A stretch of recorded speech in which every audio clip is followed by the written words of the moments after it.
All right, so in our next lesson with supply, we're going to be taking a look at the determinants of demand. So these are non-price issues that would cause supply to either increase or decrease, meaning businesses without changing the selling price would offer more for sale or less for sale, depending on one of these things. Okay, so there's 8 categories. We're going to go through them and look at what they are, what would be changing, and then the effect on supply. So if you want to take notes on your own or you want to download the notes page so that you're able to take those, I would highly recommend it. It's going to be useful as we move forward and do the curve shifts and examples and put supply and demand together. But as usual, you are free to do what you want when it comes to notes.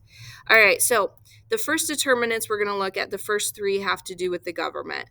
So because we are a mixed system, we've allowed the government to get involved. And so sometimes they do things that have an effect on businesses. So the first thing that they could do to change the amount of product available for sale is increase or decrease regulation. Okay, so this would be passing a law or taking away a law that would have some impact on businesses.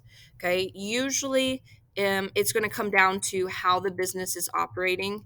So if you remember, we have those 3 questions: what, for whom, and how to produce.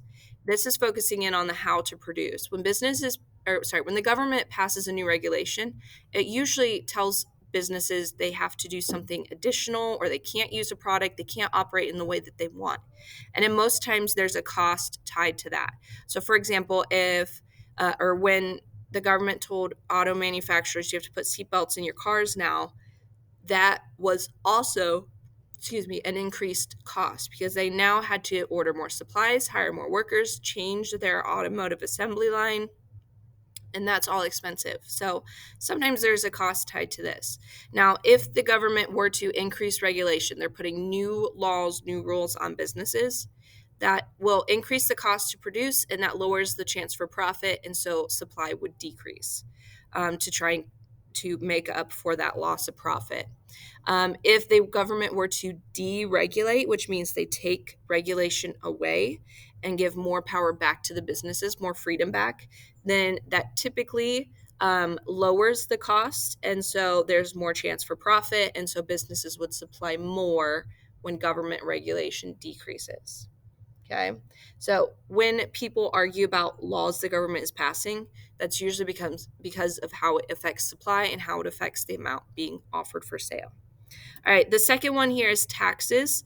So this would be specifically taxes that the business pays. So for example, if they changed income tax, that doesn't affect businesses because that's a tax on individuals' income earnings. So they wouldn't have to change anything when it comes to that.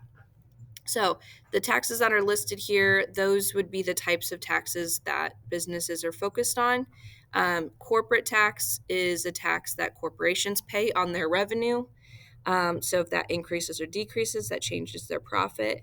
Payroll tax is something that businesses, regardless of how they're structured, would pay towards Social Security and Medicare. So you, as an employee, get taxed for that. You pay into those programs, and your boss matches those contributions.